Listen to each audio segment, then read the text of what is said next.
Hello, നമസ്കാരം. വേറൊരു സിനിമയുടെ റിവ്യൂവുമായിട്ട് ഇറങ്ങിയിട്ടുണ്ട്. പണിപാളിയ ദിവസം.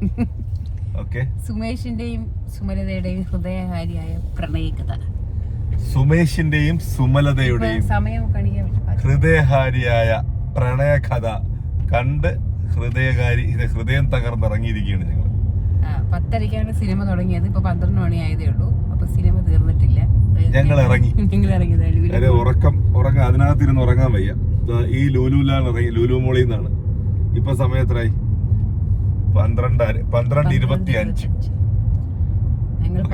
തിരുവനന്തപുരം ലുലു മോളില് PVR-നകത്ത് ടിക്കറ്റ് ബുക്ക് ചെയ്തു. കയറി കാണാതിരിക്കുകയായിരുന്നു. ചെറിയ ചെറിയ കോമഡികൾ ഉണ്ട് എന്നല്ലാതെ ഈ പടത്തില് എടുത്തു പറയത്തക്കതായി ഒന്നും തന്നെ ഇല്ല. നമ്മൾ ഈ പടം കാണാനുള്ള, അല്ലെങ്കിൽ ഈ സിനിമ കാണാനുള്ള പ്രചോദനം എന്ന് പറയുന്നത് ഇതിന് തൊട്ട് മുന്നത്തെ സിനിമയായ ഏതാണ്, എന്നാ താങ്കൾ കേസുകൂട്. അതൊരു നല്ല പടമായിരുന്നല്ലോ അല്ലേ? നല്ല കുഞ്ചാക്കോ ബോബന്റെ സൂപ്പറായിട്ടുള്ള ഒരു സിനിമയായിരുന്നു. അതിലെ 2 കഥാപാത്രങ്ങളുടെ കഥയാണ് ഇതിലുള്ളത്. സുമേഷും സുമലതയും. പാട്ടൊക്കെ ഉണ്ട്. പാട്ടൊക്കെ കൊള്ളാം അല്ലേ?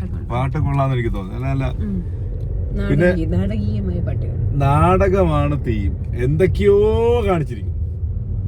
സത്യം പറഞ്ഞാൽ എന്തൊക്കെയോ കാണിച്ചിട്ടുണ്ട്. വെറുത്ത് പണ്ടാരുടെ അതാ എനിക്ക് മനസ്സിലാവാത്ത കേസ്. തിയേറ്ററിന്റെ തൊട്ട് ബാക്കിലും ഫ്രണ്ടിലും ഇരുന്ന ആൾക്കാർ ചിരിക്കുന്നുണ്ട്. അത് കൊച്ചു പിള്ളേരാ ചിരിക്കുന്നത് കേട്ടോ, കൊച്ചു കുട്ടികളാ ചിരിക്കുന്നത്. ആ ചിരി എന്ന് വെച്ചാൽ അട്ടഹസിച്ചുള്ള ചിരിയും. ഇവർ എന്ത് കണ്ടിട്ടാണ് ചിരിക്കണേന്ന് എനിക്ക് മനസ്സിലായില്ല. അപ്പൊ നമ്മുടെ കുഴപ്പമാണോ എന്ന് ഡൗട്ടുണ്ട് കേട്ടോ. അപ്പൊ നമുക്ക് ഇഷ്ടപ്പെടാത്തതായിരിക്കും. ഞാൻ വിചാരിച്ചു എനിക്ക് മാത്രം ഇഷ്ടപ്പെടാത്തതാണ്. അപ്പൊ മനസ്സിലായി, അഭിനയക്കും ഇഷ്ടപ്പെട്ടില്ല. ഞാൻ കണ്ടില്ല. അവള് എന്റെ കൈ കിടന്ന് ഉറങ്ങായിരുന്നു, എന്റെ തോളിൽ ചാരി കിടന്ന് ഉറക്കുമായിരുന്നു. ഞാൻ അവിടെ കഷ്ടപ്പെട്ട് അങ്ങോട്ടും ഇങ്ങോട്ടും ഒക്കെ ഞെരിവിരി കൊണ്ടിരുന്ന് കുറെ നേരമൊക്കെ കണ്ടു. അതിൽ എന്താണ് ചെയ്തു വെച്ചിരിക്കണത്? ഈശ്വര, ഇങ്ങനെ ഒരു പടം പിടിക്കാൻ ക്ലൈമാക്സ് എന്ന് അറിഞ്ഞൂടാ കേട്ടോ. നമ്മൾ എങ്ങനെയാണ് പടം അവസാനിക്കണേന്ന് നമുക്ക് അറിഞ്ഞൂടാ. പടം തീരണേന് മുമ്പേ ഇറങ്ങി. ഇതില് ഹിന്ദി പറയുന്ന അങ്ങനെ പേരും തുടങ്ങി. അല്ല, ഹിന്ദി സീരിയലിന് മാത്രമല്ല പല പടത്തിലും നല്ല ക്യാരക്ടർ. ആരാ? സുധീഷാണ് സുമലത അല്ലേ? സുമലതയുടെ അച്ഛന്റെ റോള് കൈകാര്യം ചെയ്യണതാണ്. അതിലും കുറെ വളുപ്പാണ് കേട്ടോ. എനിക്കൊന്നും ഇഷ്ടപ്പെട്ടില്ല. മൊത്തം വളുപ്പ്. ഞാൻ വെറുതെ ഇതിന് റിവ്യൂ പറഞ്ഞ് നിങ്ങളെയും വെറുപ്പിക്കണം. ഞങ്ങളതിനെ നെഗറ്റീവ് അടിച്ചിട്ട് ഞങ്ങൾ നാക്കെടുത്താൽ നെഗറ്റീവേ പറയുള്ളൂ എന്നൊരു തോന്നല് നിങ്ങൾക്കും വേണ്ട. അതുകൊണ്ട് ഇംഗ്ലീഷ് കോഡ്സ് ഒക്കെ പറയുന്നുണ്ട്. അതൊക്കെ കേട്ടാണ് ആൾക്കാർ ചിരിച്ചത്. ഇംഗ്ലീഷ് കോഡ്സ് ഇതിന്റെ ഇടയിൽ എന്തിനാണ് ഇംഗ്ലീഷ്? ഈ സിനിമയില് എനിക്ക് മനസ്സിലാവുന്നില്ല. അവിടെ കുറെ ഇംഗ്ലീഷും അളിഞ്ഞ കുറെ കോമഡികളും. വേണ്ട, നെഗറ്റീവ് അടിച്ചിട്ട് വെറുതെ നമ്മുടെ വില കളയണില്ല.